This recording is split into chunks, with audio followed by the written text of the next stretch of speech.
What's up, everybody? I went out and picked up another Keyforge deck because these things are cheap, and why not? When they're 10 bucks, it's so easy to just grab several of these while you're out.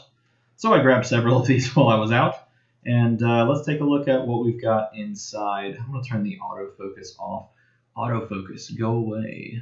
And then let's change it to like this so that it's easier to see and you don't get that weird, awkward focusing issue where you just can't see what it says. Okay, someone said open this thing from the bottom. I don't like opening it from the top because it's got this weird like mechanism. Like when you try to open it like this, it just looks kind of unfortunate. So people said open it from the bottom, so let's go ahead and do that. Wow, it's actually way easy. Why is that so easy? All right, so I'm going to pop this thing out. I'm not going to look at the card list.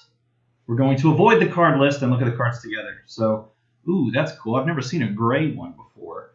Shadows, Dis, and Logos. That's a cool combination. I have a lot of Shadows decks already, but the Dis I have a few of that are pretty good. And Logos I've got a few of that are pretty good as well. We'll see how this turns out. UH Kudobringer of the Lake Cathedral. There's got to be a little tear spot on the side. It's tough doing this while also attempting to not look at the back card. Well, that is not happening. I might as well just like keep a pair of scissors. Here we go. Keep a pair of scissors. Okay, let's do this together. Card number 1. Control the Weak. So we're starting with Dis. Control the Weak, really sweet card. Try to get it on camera. There we go. Good. Really sweet card. Gives you an amber, and then you get to pick what your opponent's going to play next turn, what house they're going to play. Oops. Fear. It's a really good card.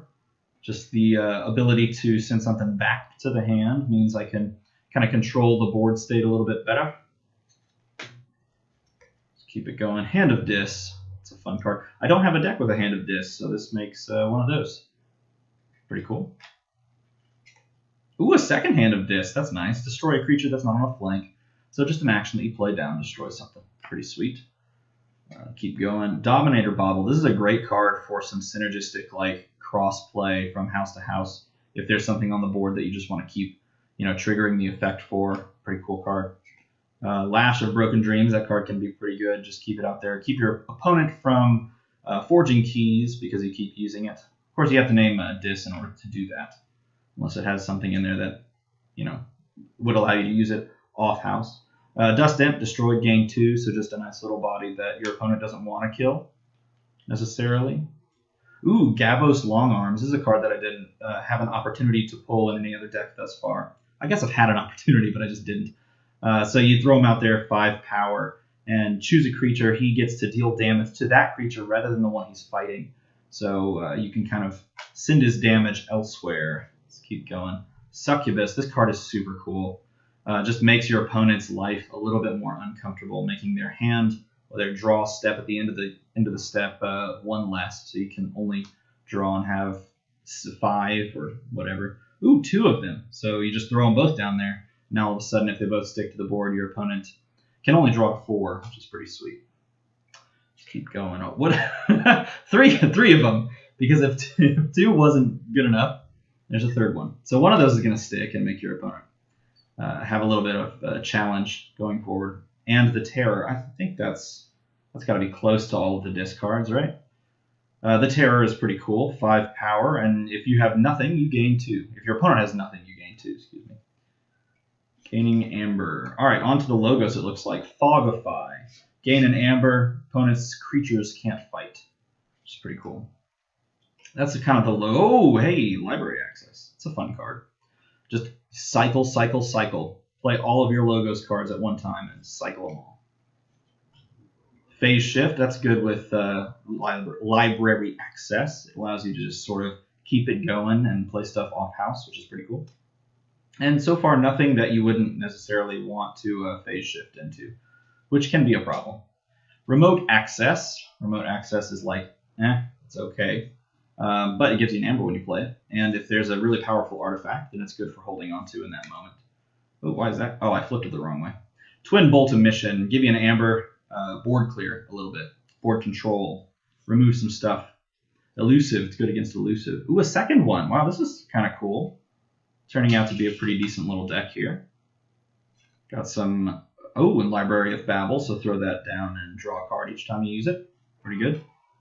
Good with library access. Dexter, so he's just going to keep going to the top of your deck every time he gets destroyed. My son in the background is hanging out. Dr. Escoterra, 4 power. I need play ability with the text that says gain 1 amber for each forged key your opponent has. Pretty cool. Not a ton of impact, but it is a body in the field. Kehoe the Adventurer. I've been told, or I've been reading, that it is pronounced Kehoe the Adventurer. Skirmish and fight, draw a card. So once he survives the fight, then he gets to draw that card, which is pretty cool. Replicator. Ooh, this is a fun one. So anytime you reap with this card, you get to trigger the reap effect of something else that's in play, and that can be your opponent's as well. So if your opponent has a really powerful reap effect, you throw this down and you get to use it instead of just some random reap effect that you might get. Valen Analyst is a 2-drop. It's not a drop. It's a 2 power creature. Oh my gosh. Each time you use an artifact, gain 1. That's the danger of doing multiple games, is you just use the jargon from one and then in the other game. And now we're on to the Shadows portion with Relentless Whispers. Gain an amber, play, deal 2 to a creature, and then steal 1 if you get to kill it with that, which is pretty cool. Use that on your stuff. Use it on your opponent's stuff just to get some amber. Pretty nice.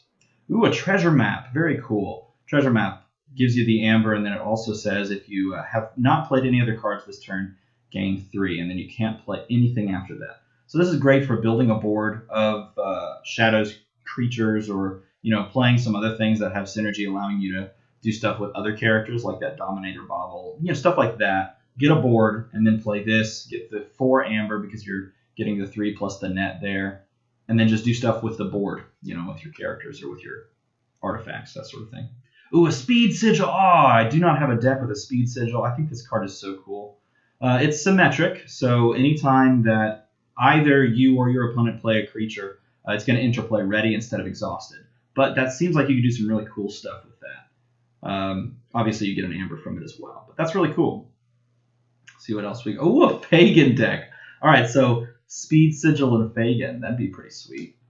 Wonder how many urchins are in it. So he's got elusive. He's got 3 power, and it says when you reap with him, you can return an urchin from play or from your discard pile to your hand. So you could do something where you play Speed Sigil, play an urchin, and then play. I guess you couldn't play urchin. You could play Fagin, then play an urchin. Fagin would come in ready. Play the urchin, steal, return the urchin by reaping with Fagin. That give you 2 amber. Then play the urchin again, giving you 3 amber. Plus, you could play any other urchins you have, which is a pretty cool swingy turn because it's all about stealing. Let's keep it going.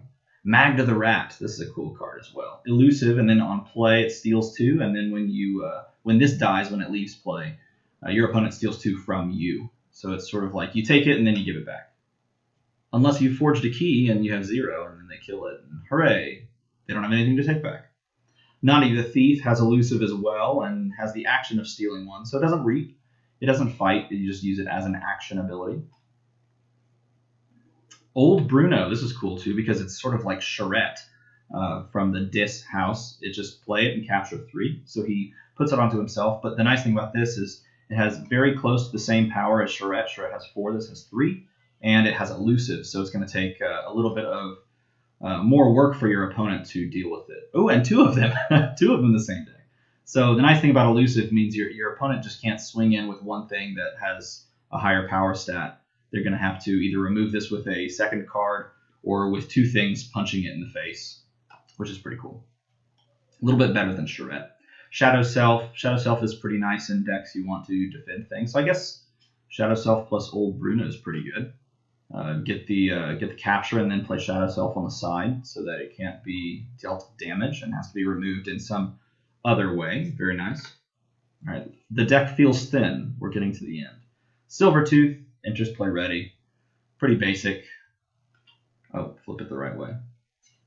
Here we go. Urchin. 1 urchin. So elusive and steal 1 whenever you play. And 2 urchins. That's a good sign. Is there a 3rd urchin? That would be sweet. Last card. Oh, wait, no. I don't know what I was thinking. The last card is the card that goes with it. I'll cover the thing. Ooh, you can't see it. The last card is the indicator card. I don't even know what you would call it. This will go up after I've scanned it already. But yeah, this is a pretty cool deck. 2 Urchins, Fagin. If it were 3 Urchins, that would be insane. 2 Old Brunos, Magda the Rat, Speed Sigil, Treasure Map. Some fun cards in here. Looks like it generates a decent amount of amber, with amber being generated on a lot of these cards. Library access is always great. It's not like the best setup for library access because some of these are like, well, no, it's actually pretty good. It's not bad. Triple Succubus, so your opponent has a hard time drawing cards unless they board clear. I like the Dominator Bauble. You could Dominator Bauble on a Dis turn to reap with Fagin and return an Urchin to your hand that's in discard. It's kind of cool. That is if, you know, they leave Fagin up. Some interesting things. I don't know, the logos in this house is pretty forgettable, minus things like library access and replicator. It's a lot of actions, some board removal stuff, an action that lets you use somebody else's artifact. But yeah, not too bad. Looks like a fun deck. And of course, Control the Weak, stuff like that. So that is UH, Kudobringer of the Lake Cathedral. Let me know what you thought about this deck. Where do you think this deck excels? Where do you think this deck suffers? And I'll try to pop a next one. I have a couple more decks to do, so we'll take a look at those in a future video. As always, thanks for watching.